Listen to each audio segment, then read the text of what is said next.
दोस्तों 1991 तक Ukraine Soviet संघ का हिस्सा था, लेकिन आज से 30 साल पहले सोवियत संघ के विघटन के बाद यूक्रेन एक स्वतंत्र राष्ट्र बना था।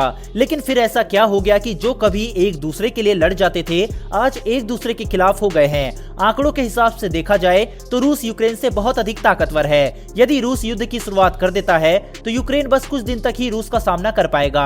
आपको बता दें कि रूस के पास 6,257 परमाणु बम, 29 लाख सैनिक, 1511 लड़ाकू विमान, 1,22,046 टैंक, 540 हमलावर हेलीकॉप्टर, 7,570 तोप हैं। दूसरी तरफ यूक्रेन के पास कोई भी परमाणु बम मौजूद नहीं है। सिर्फ 11 लाख सैनिक, 98 लड़ाकू विमान, 2526 टैंक्स, 24 हमलावर हेलीकॉप्टर, वही 7,400 तोप मौजूद हैं। उधर दूसरी ओर रूस की 10 लाख सेना यूक्रेन की चारों तरफ missile, tank, fighter jet, drone और परमाणु हथियारों से लैस वेपन की सहायता से घेर रखा है। इन सब के बीच सबसे बड़ी खबर संयुक्त राष्ट्र परिषद से आई है। भारत ने भी अपनी भूमिका जाहिर कर दी है। रूस और यूक्रेन के बीच मतभेद में भारत ने अपने मत जाहिर करके पूरी दुनिया को हैरान कर दिया है। दरअसल बीते एक दिन पहले रूस और यूक्रेन के बीच मतभेद को लेकर यूएनएससी में इमरजेंसी बैठक बुलाई गई थी। इस बैठक का प्रमुख उद्देश्य था कि रूस और यूक्रेन के विवाद को संयुक्त राष्ट्र परिषद में लाया जाए और इसको अंतर्राष्ट्रीय मंच के द्वारा सुलझाने की कोशिश की जाए। लेकिन रूस चाहता था कि यह जो रूस और यूक्रेन के बीच रीजनल मुद्दा है इसका अंतर्राष्ट्रीयकरण नहीं होना चाहिए।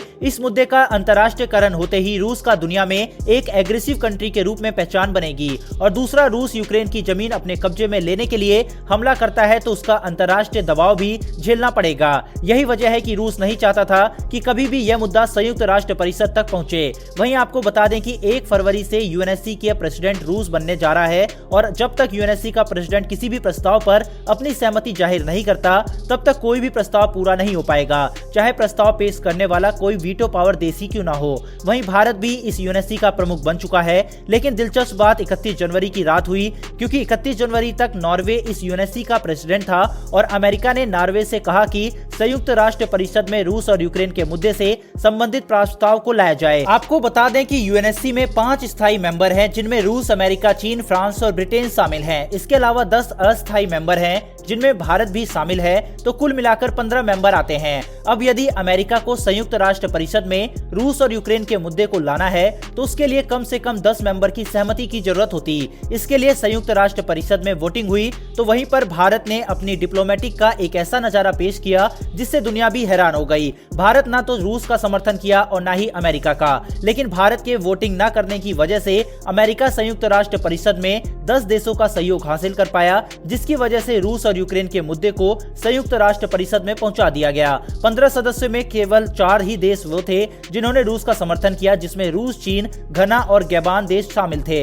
इन सब के अलावा भारत के वोटिंग न करने की वजह से अमेरिका की इस मुद्दे पर जीत हुई और अमेरिका ने यूक्रेन और रूस के मुद्दे को संयुक्त राष्ट्र परिषद में उछालने की ताकत हासिल कर लिया है। अब आने वाले कुछ ही दिनों में रूस और यूक्रेन के विवाद को संयुक्त राष्ट्र परिषद के जरिए हल करने की कोशिश की जाएगी। लेकिन भारत ने प्रत्यक्ष रूप से अमेरिका को सहयोग नहीं किया और जिसके बाद रूस के गवर्नमेंट ऑफिशियल पेज के द्वारा ट्वीट किया गया, जिसमें लिखा गया कि भारत और चीन अमेरिका का सहयोग न करते हुए रूस के प्रति अपना व्यवहार और अपना सहयोग जारी रखा है। इसके लिए हम भारत को धन्यवाद देते हैं। उधर दूसरी ओर अमेरिका का भी यह मानना है कि भारत ने रूस का सहयोग न करके अमेरिका के प्रति अपना समर्थन व्यक्त किया है। ऐसा ही 2014 में भी भारत ने अपनी कूटनीति पेश की थी, जिससे रूस और अमेरिका दोनों से ही भारत के संबंध कायम रहे थे। उधर रूस एक बार फिर से दुनिया के पटल पर अकेला पड़ रहा है, लेकिन चीन ने खुलकर रूस का समर्थन किया है।